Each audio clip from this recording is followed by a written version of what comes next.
Civil services examination की preparation अगर आप इंग्लिश मीडियम में करना चाहते हैं, दैट मीन्स अगर आप अपने मीडियम को हिंदी मीडियम से इंग्लिश मीडियम में शिफ्ट करना चाहते हैं जिससे कि आपके सिलेक्शन के चांसेस और ज़्यादा इन्हांस हो सकें, राइट। अब आपके माइंड में बहुत सारे क्वेश्चन की कितनी वोकैबलरी याद करनी है, पहले वोकैबलरी पढ़ें, पहले वर्ड मीनिंग याद करें, पहले ग्रामर पढ़ें या पहले इंग्लिश को रीड करना शुरू करें, राइट। कैसे नोट्स बनाएंगे, कैसे इंग्लिश स्पीकिंग करेंगे, बोल कैसे पाएंगे, बहुत सारे क्वेश्चन आपके माइंड में होंगे। सब बताता हूँ आपको एक एक करके, राइट। अगर आपको मीडियम चेंज करने से रिलेटेड यूपीएससी में कोई भी प्रॉब्लम है, कोई भी इशू है, डाउट है, तो आप इस पर्टिकुलर व्हाट्सएप नंबर पे कांटेक्ट कर सकते हैं 7080507433।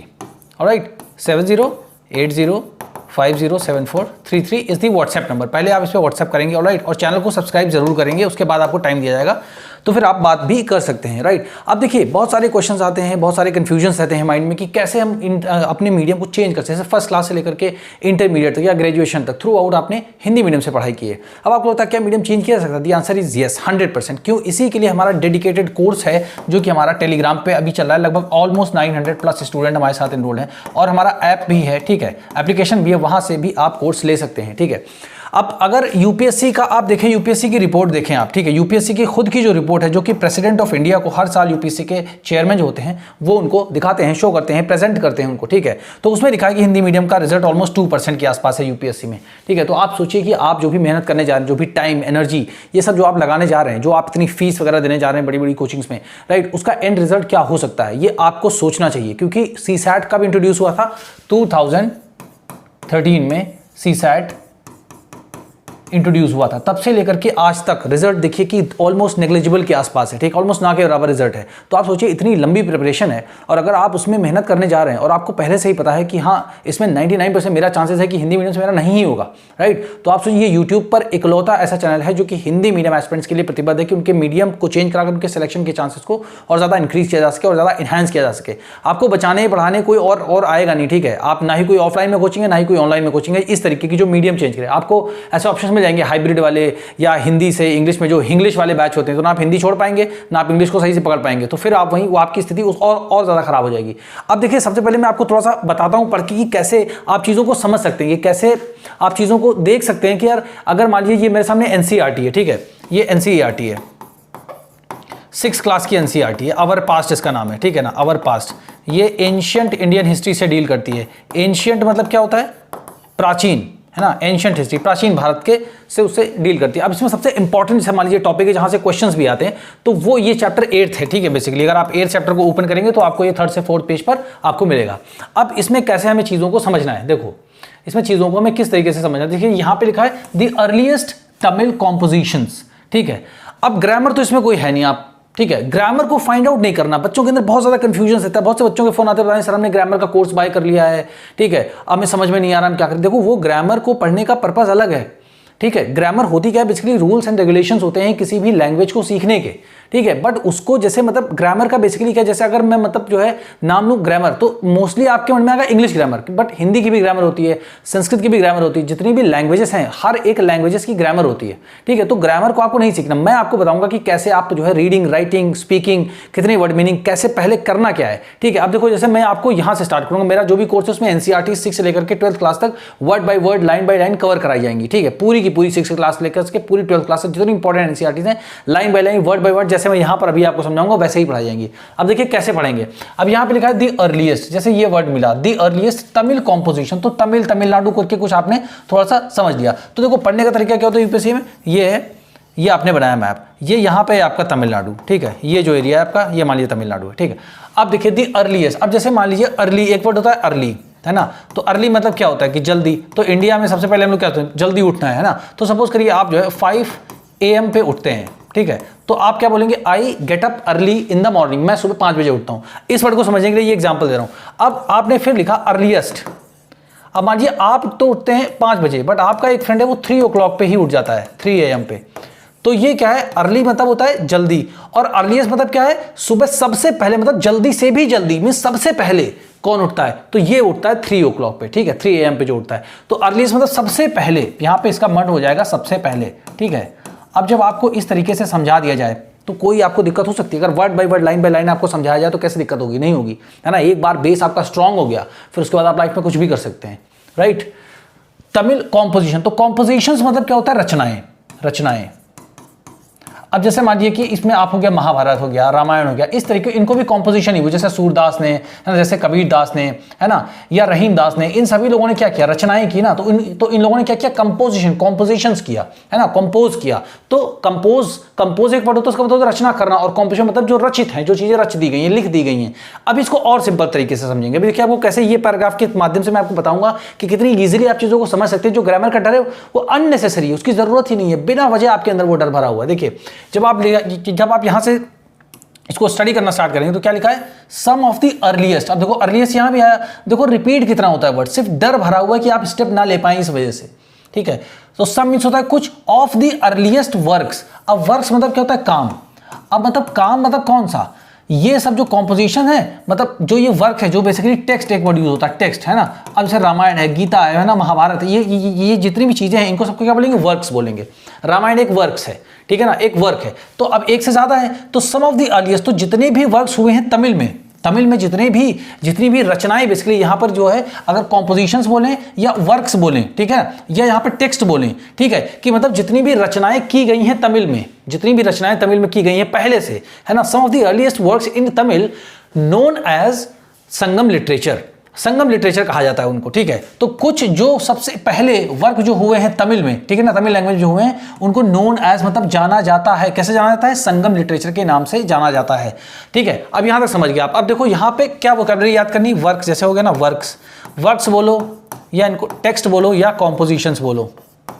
कॉम्पोजिशंस बोलो, इनका सबका मतलब सेम है। अब आप समझ गए ना, मतलब बेसिकली जो रचनाएं की गई हैं वहां पर, जो भी लिखा गया है वहां पर, है ना, जो भी लिखा गया है, उन सब चीजों को क्या बोलेंगे हम? Works, text, compositions. अब आपको बताइए सारे के सारे वर्ड क्लियर हो गए? कोई ग्रामर, कुछ भी परेशानी, कोई भी चीज बताओ आप, ठीक है। अब इसे नोन है, तो इसके लिए मैंने आपको बताया कि जाना जाता है, जाना जाता है, ये आप समझ गए, ठीक है। अब क्या, सम ऑफ द अर्लीस्ट। अब ये जो लाइन है ना, ये आपको 1000 बार इसी बुक में रिपीट होती हुई दिखेगी। तो एक बार पढ़ लिया, 1000 बार आपको, हर बुक में पढ़ो आप, हर चीज, history, geography, polity, economy, current affair, सब जगह चीजें आएंगी। अब आप यहां से समझ गए। अब देखो संगम, अब संगम मतलब क्या है? जैसे यहां पे क्या है? ये गंगा है, यमुना है, सरस्वती है, तीनों नदियां आकर के सी मिलती है, तो संगम मतलब एक ही जगह आकर के मिल जाती हैं। तो संगम मतलब बेसिकली क्या है? सभा, एक तरीके से, कि बहुत दूर दूर से लोग आते थे, वहां पर बैठ करके रचनाएं करते थे, बातचीत करते थे, आइडियाज होते थे, डायलॉग्स होते थे, डिस्कशन करते थे। अब लिटरेचर जैसे एक वर्ड लिखा हुआ है, ठीक है, तो लिटरेचर को क्या बोलेंगे हम? दोस्तों लिटरेचर क्या होता है? एक रिटन वर्क होता है, रिटन वर्क होता है ना। अब रिटन वर्क में क्या है? इसमें प्लेज होते हैं, मतलब नाटक होते हैं, है ना, पोएम्स होती हैं जो लिखी जाती हैं, पोएम्स लिखी जाती हैं, ठीक है, ये सब चीज़ें होती हैं। बाकी इसमें ह्यूमन एक्सपीरियंसेस होते हैं कि मतलब जो लोग उस वक्त रहते थे, है ना, तो उन लोगों का क्या अनुभव रहा है प्रकृति के प्रति, लोगों के प्रति, या वहाँ के समाज के प्रति, कैसी, मतलब वहाँ पे एग्रीकल्चर कैसा था, मतलब लगभग सोसाइटी के बारे में हर एक चीज़ लगभग आपको जो है मिलेगी इन सारे जो है, इसमें क्या बोलते हैं इसको हम? संगम लिटरेचर के अंदर, ठीक है। अब आप समझ गए कि लिटरेचर का मतलब भी समझ गए, संगम का मतलब भी समझ गए, ठीक है। अब देखो वर्क कंपोज। अब वर्क कंपोज मींस बनाई जाती थी अराउंड 2300 ईयर्स अगो, तो लगभग, तो यहाँ पे अराउंड है, तो लगभग 2300 वर्ष पूर्व, 300 साल पहले, मतलब 2300 साल पहले बनाई जाती थी। तो वर्क कंपोज आप लिख लिया। अभी देखिए यही चीज कितनी बार रिपीट, देखो यहाँ पे लिखा वर्क, फिर कंपोज है, वर्क कॉल्ड है, ठीक है ना। इस तरीके से आप देखिए यहाँ पर क्या है? वर्क हेल्ड है, ठीक है। तो सब चीजें रिपीट, यहाँ पे क्या है? वर्क सपोज्ड है। अब एक बार अगर समझा दे तो कितनी बार ये चीजें रिपीट। देखिए यहाँ पे लिखा था नोन एज, ठीक है, यहाँ पर भी लिखा है नोन एज संगम, ठीक है। अब यहाँ पे हैव, अभी जो भी यहाँ पे ग्रामर आई, जैसे यहाँ पे लिखा were suppose to have been composed. अब जब ये सारी चीजें आती है तब बच्चों को लगता है कि ये ग्रामर आ गई। अब देखिए मैं आपको ग्रामर पढ़ाऊंगा कैसे, अभी आपको यहीं पे लाइव में बताता हूँ, ठीक है। तो यहां तक आप समझ गए, वर कंपोज बनाई जाती थी लगभग 2300 वर्ष पहले, ठीक है। उनको हम संगम लिटरेचर कहते थे, ठीक है, जो सम ऑफ द अर्लीस्ट वर्क्स है किसमें? जो है तमिल में, ठीक है। अब आपको नोट कैसे बनाना है कि तमिल लिखना है यहाँ पे, ठीक है। अब उसमें क्या है? अर्लीस्ट जो कॉम्पोजिशंस हैं तो उनको क्या बोलेंगे? संगम लिटरेचर,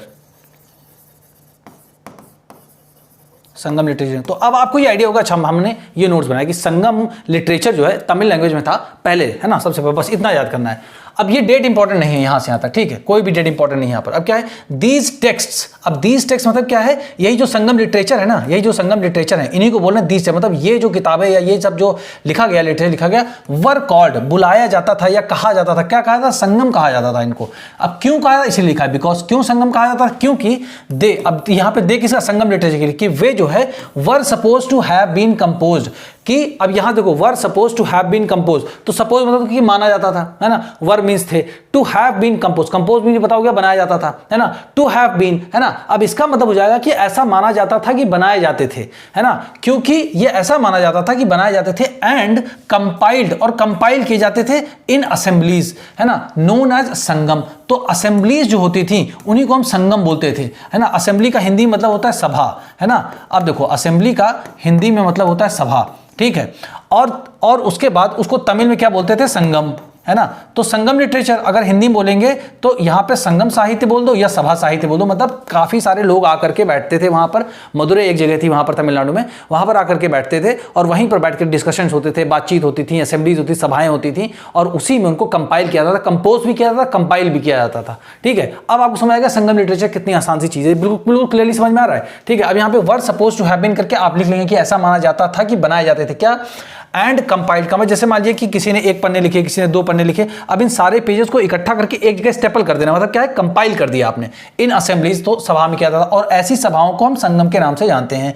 ऑफ पोएट्स, तो जो भी वहां पर मतलब कवि आते थे बेसिकली ना, that were held in the city of Madurai, जो कि मदुरै शहर में आयोजित की जाती थी। वर हेल्ड मतलब आयोजित की जाती थी, कहां पर, in the city of Madurai, Madurai city में आयोजित किया गया। अब यहां पे क्या लिखा, सी मैप, मैप को देखिए कहां पर, पेज 7 मतलब 105 नंबर पे 7वां मैप जो है उसमें जाकर के देख लीजिए, तो आपको मदुरै जो है यहां पर कहीं पर, ये जो है तमिलनाडु, इसके अंदर आपको मिल जाएगा। अब क्या लिखा, द तमिल टर्म्स, जो मतलब तमिल के जो शब्द हैं mentioned above are found in Sangam literature, तो जो इसके ऊपर के जो पैराग्राफ्स हैं बेसिकली बता रहा है, इसके ऊपर के जो पैराग्राफ हैं उसमें जो है जो तमिल के शब्द हैं, जो मतलब तमिल भाषा के जो शब्द हैं वो मेंशन है, उद्धृत है, मतलब उनको दिखाया गया है अबव जो है ना, ठीक ऊपर जो है, आर फाउंड पाए जाते हैं, आर फाउंड मतलब क्या हो जाता है, पाए जाते हैं। ऐसे मैं वर्ड मीनिंग आपको पढ़ाऊंगा, ठीक है, ग्रामर को वर्ड मीनिंग के थ्रू, आर पाए जाते हैं, किसमें पाए जाते हैं, संगम लिटरेचर में पाए जाते हैं। अब बताइए, आपको ग्रामर भी बताया, वर्ड मीनिंग भी बताया मैंने, सेंस पे हमको काम करना है, मेनली सेंस पे, ठीक है ना, मेनली सेंस डेवलप करना है। जैसे सेंस डेवलप हो गया ना, आप देखिए आप अपनी लाइफ का सबसे इंपॉर्टेंट डिसीजन लेने जा रहे हैं,